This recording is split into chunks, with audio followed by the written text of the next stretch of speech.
Okay, so far we have solved for our big X of x, and out of the 3 possible lambda values we have found the non-trivial solution for big X of x, which equals to some constant times sine of n pi x, and we found this solution when lambda equals to a squared, and we even found the value of a, and a equals to n pi. The next step is to solve our second equation, and this second equation is for the big T function. Again we have a second order constant coefficient ordinary differential equation. Now at this point we do not have to consider the 3 possible lambda values, because we know that if lambda equals to a squared we have the non-trivial solutions. For the remaining 2 cases we got the trivial solution for big X of x. So let us solve this differential equation when lambda equals to a squared. If lambda equals to a squared, our differential equation becomes t double dot plus a squared times big T equals to 0. Now the solution for this differential equation is big T of t equals to so I think let us say C7, yes, let us say C7 times cosine of at plus C8 times sine of at.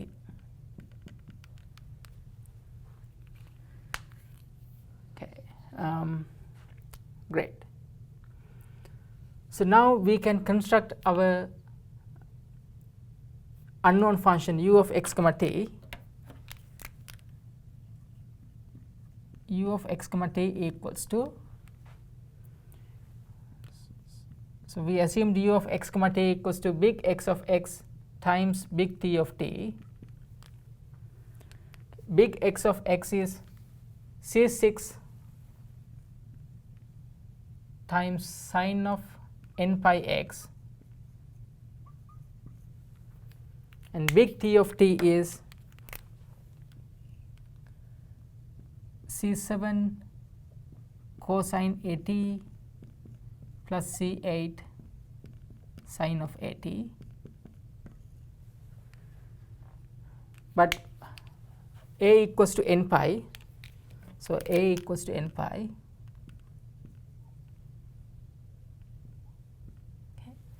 Now if you distribute this constant C6 into this summation, so you will get C6 times C7, which is a constant, and then you will get C6 times C8, which is also another constant. And I can write this solution, let's say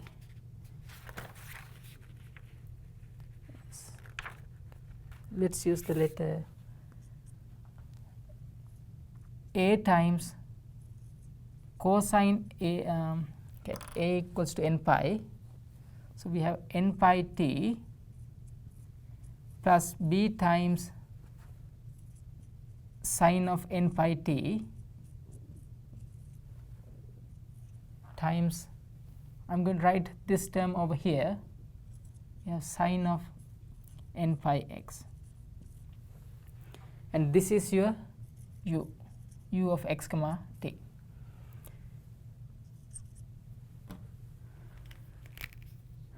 Again what I did was I distributed this C6 into this summation, and instead of C6 times C7 I wrote a, and C6 times C8 is replaced with b, okay, and I replace n with n pi. Okay, so now if you think about this solution satisfies our boundary conditions. Still we have 2 unknowns. We want to figure out the values of a and b. But before we do that, please note that here we have a family of solutions. family of solutions for different n values. So for different n you will get different constant a and b. To denote that family of solutions, let us say I am going to write, so this solution depends on the integer n. So u sub n, maybe this constant is a sub n and this is b sub n. Okay. Now our original PDE is a linear partial differential equation. So if we use the superposition principle, then sum of these solutions will give you another solution. So then we can write our general solution big U of xt as the sum of these solutions.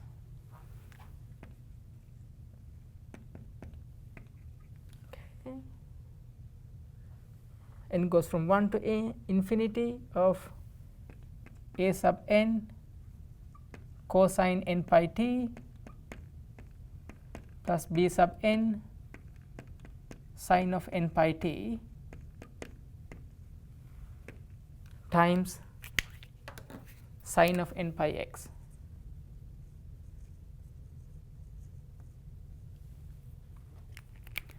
Okay. Great. Again, so each of these functions will give you a solution for the original partial differential equation. Because of that, what we did was we used the superposition principle to construct a general solution. So basically, if you add all those solutions, you will get another solution that satisfies the original PDE. Okay, so now let's see how we are going to figure out the values of an and bn. Okay. So far we have used all the boundary conditions, but we never used the initial conditions. So now what we do is we are going to use the initial conditions to figure out these two unknowns. Let us think about the first initial condition. First initial condition says when time t equals to 0, our function u equals to sine of n pi x. Sine of n pi x. Okay. Let me double check that. Sine of pi x, sorry, sine of pi x. Sine of pi x. Okay. So let's evaluate this general solution at t equals 0, and if you do that, you will get summation n goes from 1 to infinity of, okay, now when t equals 0, we have a sub n times cosine 0 plus b sub n times, when t equals 0, this argument becomes 0, sine of 0 is 0 times sine n pi x, and this should be equal to sine of pi x.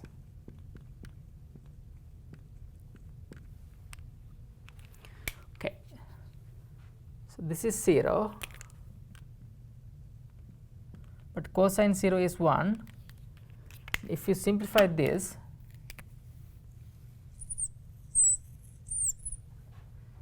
you should get summation goes from 1 to infinity of a sub n times sine of n pi x equals to sine of pi x.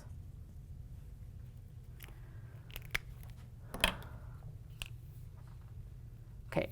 So now let's think about this left hand side. Left hand side is an infinite series that involves sine terms. So basically this is a Fourier sine series. This left hand side is a Fourier sine series, and this is the Fourier sine series of sine pi x.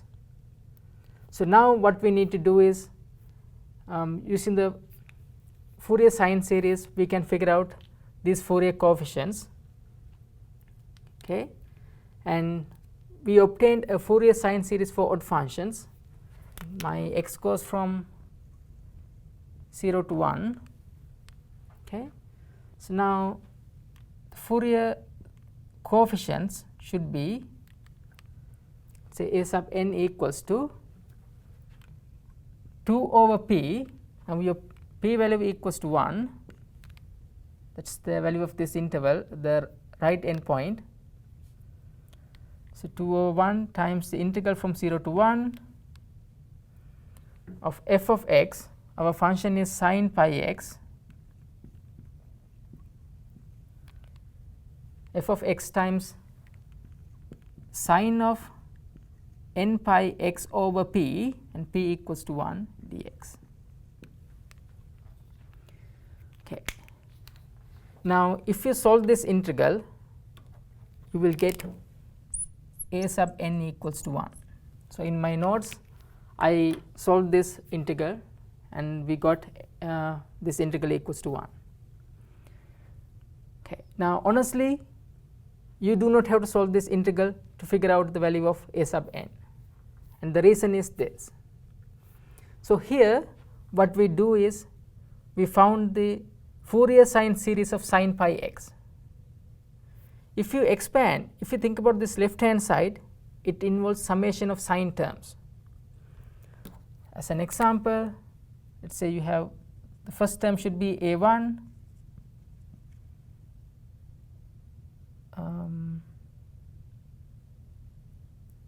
let us say a1 sine of pi x plus a2 sine of 2 pi x, and so on. This should be sine of pi x. By the way, so this equals to 1 if n equals to 1. If n equals to 1, then this integral equals to 1 for all the remaining n values.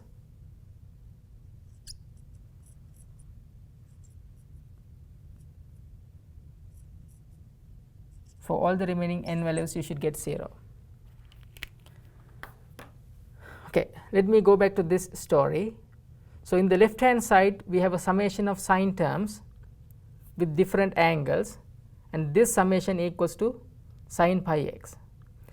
Now, let us try to figure out the values of the coefficient.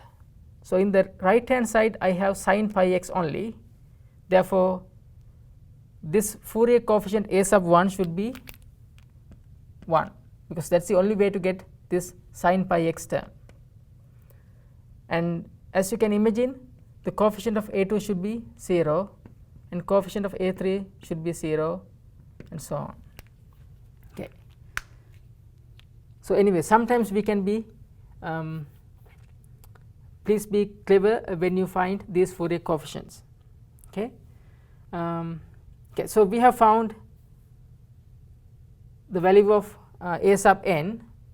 So, for a sub n we have only one term, and that is a1, and it equals to 1.